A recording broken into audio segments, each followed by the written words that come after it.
Assalamualaikum warahmatullahi wabarakatuh. Perkenalkan, nama saya Mardiah dari Prodi PGMI semester 4.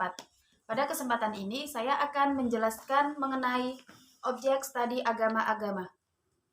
Seorang ilmuwan studi agama-agama dunia yaitu Max Muller mengatakan, orang yang tahu satu saja agama pada dasarnya tidak tahu apa-apa atau agama lain. Studi agama tidak menonjolkan ego agama, melainkan memahami makna ajaran agama, historisitas, dan fenomena agama dalam realitas kesejahteraan hidup manusia untuk menemukan titik kerukunan antar Tuhan dan agar terwujud kerukunan antar umat beragama.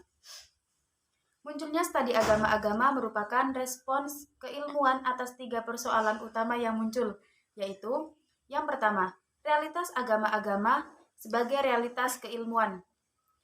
Sebagaimana halnya realitas sosial atau fenomena sosial sebagai realitas keilmuan dalam sosiologi. Yang kedua, problema dialogis antar agama sebagai realitas doktrin normatif dan sebagai realitas historis empiris. Dan yang ketiga, problema dialogis antar agama-agama pada dasarnya pada dataran realitas doktrin-doktrin maupun dataran. Objek studi agama-agama adalah pengalaman agama-agama. Pangkal tolaknya adalah asumsi bahwa pengalaman agama yang subjektif diobjektifkan ke dalam berbagai macam ekspresi dan ekspresi ini mempunyai struktur positif yang dapat dipelajari. Pengalaman agama atau religious experience diekspresikan dalam 3 bentuk. Yang pertama adalah pengalaman teoritis atau intelektualitas, termasuk di dalamnya teologi, kosmologi, dan antropologi. Kedua adalah pengalaman praksis atau amaliyah, yaitu ibadah. Dan ketiga adalah pengalaman sosiologis, yaitu ekspresi dalam pergaulan kemasyarakatan. Ekspresi teoritis atau ekspresi yang pertama, pengalaman agama yang terutama adalah mitos, doktrin, dan dogma. Ekspresi teoritis dapat berbentuk simbol, oral, dan juga tulisan. Bentuk terakhir ini meliputi kitab suci dan karya-karya klasik. Untuk memahami kitab suci diperlukan literatur yang bersifat menjelaskan, termasuk dalam kelompok literatur ini adalah Talmud, Zen, dan Pahlavi. Juga hadis sebagai penjelas Al-Quran. Di India dikenal sebagai Smriti. Di kalangan Protestan dikenal tulisan-tulisan Luther dan Calvin. Agama-agama besar juga mempunyai credo, yaitu suatu ungkapan pendek tentang keyakinan dalam kesetiaan atau iman.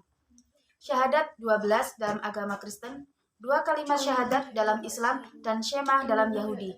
Sedangkan tema-tema yang fundamental dalam ekspresi teoritis atau pemikiran agama adalah 1. Tuhan yang Maha Suci, 2. Kosmos termasuk dunia, dan 3. Manusia. Dengan demikian, teologi, kosmologi, dan antropologi merupakan kajian dari kedua pandangan tentang kajian pokok dalam studi agama-agama. Tema pertama yaitu teologi atau tentang Tuhan. Sebagai tema sentral dalam agama, mempelajari tentang hakikat yang Maha Suci. Apakah dia terlepas dari realitas atau hadir dalam realitas kehidupan alam dan manusia? Tema kedua, kosmologi, tentang kosmos. Meliputi 1. Hakikat manusia, 2. Asal-usulnya, 3. Susunannya, dan 4. Berakhirnya. Ekspresi praksis atau amalia. Ekspresi kedua, pengalaman agama. Bentuk pokoknya adalah ibadah atau kebaktian dan pelayanan. Ibadah sebagai tanggapan terhadap realitas mutlak. Harus dilakukan di mana, kapan, bagaimana caranya, dan oleh siapa. Apakah ibadah itu harus dilakukan secara individual atau secara berkelompok? Ekspresi sosiologis atau ekspresi yang ketiga. Pengalaman agama adalah ungkapan dengan bahasa tertentu yang menyatakan batas-batas hubungan pergaulan masyarakat, baik intra-agama maupun antar-agama. Kelompok agama itu ada dengan sendirinya, tanpa diadakan, dan orang beragama tidak menjadi anggotanya, akan tetapi terbilang kepadanya. Cukup sekian yang dapat saya sampaikan, tentunya banyak kesalahan dan kekeliruan. Saya akhiri, wassalamualaikum warahmatullahi wabarakatuh.